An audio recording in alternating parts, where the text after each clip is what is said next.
Hi, welcome back to another chapter of The Mastery of Love by Don Miguel Ruiz. This will be our second chapter we read on this channel, and I hope you guys enjoy. This will be so fun, okay? Chapter 2, The Loss of Innocence. Humans by nature are very sensitive beings. We are so emotional because we perceive everything with the emotional body. The emotional body is like a radio that can be tuned to perceive certain frequencies or to react to certain frequencies. The normal frequency of humans before domestication is to explore and to go enjoy life. We are tuned to love. As children, we don't have any definition on love as an abstract concept. We just live love. It's the way we are. The emotional body has a component like an alarm system to let us know when something is wrong. It is the same with the physical body. It has an alarm system to let us know something is wrong with our body. We call this pain. When we feel pain, it is because there's something wrong with the body that we have to look at and fix. The alarm system for this emotional body is fear. When we feel fear, it's because there's something wrong. Perhaps we are in danger of losing our lives. The emotional body perceives emotions, but not through the eyes. We perceive emotions through our emotional body. Children just feel emotions, and their reasoning mind doesn't interpret or question them. This is why children accept certain people and reject other people. When we don't feel confident around someone, they reject a person because they don't feel the emotion that person is projecting. Children can easily perceive when someone is angry, and the alarm system generates a little fear that says stay away. And they follow their instincts, they stay away. We learn to be emotional according to the emotional energy in our home and our personal reaction to the energy. That is why every brother and sister will react differently according to how they learn to defend themselves and adapt to different circumstances. When our parents are constantly fighting, when there is disharmony, disrespecting lies, we learn the emotional way of being like them. Even if they tell us not to be that way, not to lie, the emotional energy of our parents, of our entire family, will make us perceive the world in a similar way.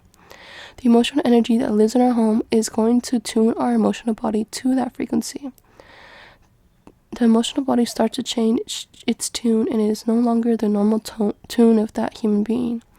We play the game of the adults and we play the game of the outside dream, and we lose. We lose our innocence, we lose our freedom, we lose our happiness, and we lose our tendency to love. We are forced to change, and we start perceiving another world, another reality, the reality of injustice. The reality of emotional pain, the reality of emotional poison. Welcome to hell. The hell that humans create, which is a dream of the planet. We are welcome into the hell, but we don't invent it personally. It was here before we were born. You can see how real love and freedom are destroyed by looking at children. Imagine a child of 2 or 2-year-old running and having fun in a park. Mom is there watching the little guy, and she's afraid he might fall hurt himself. At a certain point, she wants to stop him, and the child thinks mom is playing with him, so he tries to run faster from her. Cars are passing in the street nearby, which makes mom even more afraid, and finally she catches him. A child is expecting her to play, but she spanks him. Boom! It's a shock. The child's happiness and the expression of love coming out of him, and he does not understand why she is acting this way. This is a shock that stops love little by little over time. A child does not understand words, but even so, he can question why. Running and playing is an expression of love, but it's no longer safe because your parents punish you when you express your love. They send you to your room and you cannot do what you want to do. They tell you are being a bad boy or bad girl, and that puts you down. That means punishment. In that system or reward, punishment, there is a sense of justice and injustice. What is fair and what is not fair? A sense of injustice is like a knife that opens an emotional wound in the mind. And according to our reaction to the injustice, the wound may get infected with emotional poison. Why do some wounds get infected? Let's look at another example. Imagine they're 2 or 3 years old. You are happy, you are playing, you are exploring. You aren't conscious of what is good and what is bad, what is right and what is wrong, what you should be doing, what you shouldn't be doing, because you are not yet domesticated. You're playing in the living room with whatever is around you. You don't have any bad intentions. You don't try to hurt anything, but you are playing with your daddy's guitar. For you, it's just a toy. You don't try to hurt your daddy at all, but your father is having one of those days when it doesn't feel right. He has problems in his business, and he goes into the living room and finds you playing with things. He gets mad right away, and he grabs you and spanks you. This is injustice.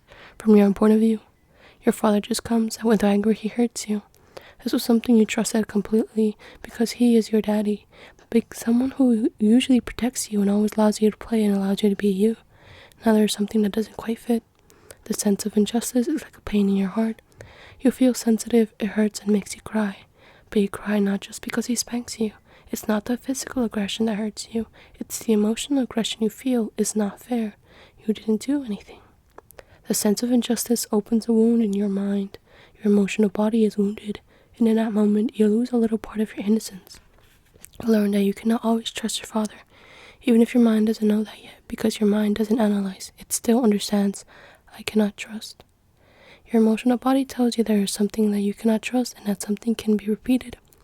Your reaction might be fear, your reaction might be anger, or being shy, or just crying, but that reaction is already emotional poison because the normal reaction before domestication is that your daddy spanks you and you want to hit him back. You hit him back and you just intend to put your hands up, and that makes your father even madder at you. The reaction of your father for just putting your hands up and against him creates a worse punishment. Now you know he will destroy you. Now you are afraid of him, and you no longer defend yourself because you know it will only make things worse. You still don't understand why, but you know your father can't even kill you.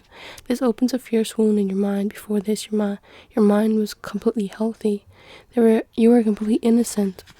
After this, the reasoning mind tries to do something with the experience. You learn to react in a certain way, your personal way.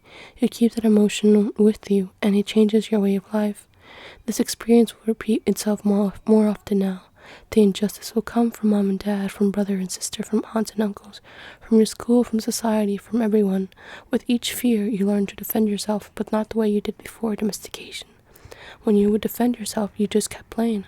Now there is something aside. The wound that at first is not a big problem, emotional poison. The emotional poison accumulates and the mind begins to play with that poison. Now we start to worry a little about the future because we have a memory of the poison and we don't want that to happen again. We also have memories of being accepted. We remember mom and dad being good to us and living in harmony. We want the harmony, but we don't know how to create it. And because we are inside a bubble of our own perception, whatever happens around us now seems as if it is because of us. We believe mom and dad fight because of us, even if it doesn't have anything to do with us. Little by little, we lose our innocence. We start to feel resentment when we no longer forgive. Over time, these incidents and interactions let us know it's not safe to be who we really are. Of course, this will vary in intensity with each human according to his intelligence and his education. It will depend on many things. If you are lucky, the domestication is not that strong. But if you are not so lucky, the domestication can be so strong, the wound so deep, that you can even be afraid to speak. The result is, oh, I'm shy. Shyness is a fear of expressing yourself. You may believe you don't know how to dance or how to sing, but this is just a repression of normal human instincts to express love. Humans use fear to domesticate humans, and our fear increases with each experience of injustice. The sense of injustice is a knife that opens a wound in our emotional body. Emotional poison is created by our reaction to what we consider injustice. Some wounds will heal, others will become infected with more and more poison. Once we are full of emotional poison, we have the need to release it, and we practice releasing the poison by sending it to someone else. How do we do this? By hugging that person's attention. Let's take an example of an ordinary couple. For whatever reason, the wife is mad. She has a lot of emotional poison from the injustice. It comes from her husband. The husband is not home, but she remembers that injustice, and the poison is growing inside. When the husband comes home, the first thing she wants to do is hug his attention, because when she hugs his attention, all the poison can go to her husband, and she can feel the relief. As soon as she tells him how bad he is, how stupid or unfair he is that poison she has inside her is transferred to the husband. She keeps talking and talking until she gets his attention. The husband finally reacts and gets mad, and she feels better. But now the poison is going through him and he has to get even. He has to hook her attention and release the poison. But it's not just her poison, it's her poison plus his poison.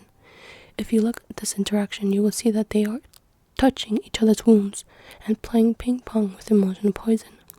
The poison keeps growing and growing until one day of them is going to explode. This is often how humans relate with each other. By hooking the attention, the energy goes from one person to another. The attention is something very powerful in the human mind.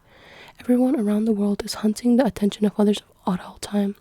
When we capture the attention, we create channels of communication. The dream is transferred, power is transferred, but emotional poison is transferred also. Usually we release the poison with the person we think is responsible for the injustice, but if that person is so powerful that we not send it to him, we don't care who we send it to. We send it to the little ones who have no defense against us, and that is how abusive relationships are formed. The people of power abuse the people who have less power because they need to release their emotional poison. Well, I have the need to release the poison, and sometimes we don't want justice. We want to release, we want peace. That is why humans are hunting power all the time. Because the more powerful we are, the easier it is to release the poison to the ones who cannot defend themselves. Of course, we're talking about relationships in hell. We're talking about the mental disease that exists on this planet. There is no one to blame for this disease. It is not good or bad or right or wrong. It is simply the normal pathology of this disease. No one is guilty for being abusive, just as people on that imaginary planet are not guilty because their skin is sick. You are not guilty because you have wounds infected with poison. When you are physically sick or injured, you don't blame yourself or feel guilty. Then why feel bad or guilty because your emotional body is sick? What is important is to have an awareness that we have this problem. If we have the awareness, we have the opportunity to heal our emotional body, our emotional mind, and stop the suffering. Without the awareness, there is nothing we can do. The only thing we can do is to keep suffering from the interactions of other humans, but not just with other humans, the interaction with our own self, because we also touch our wounds just to be punished.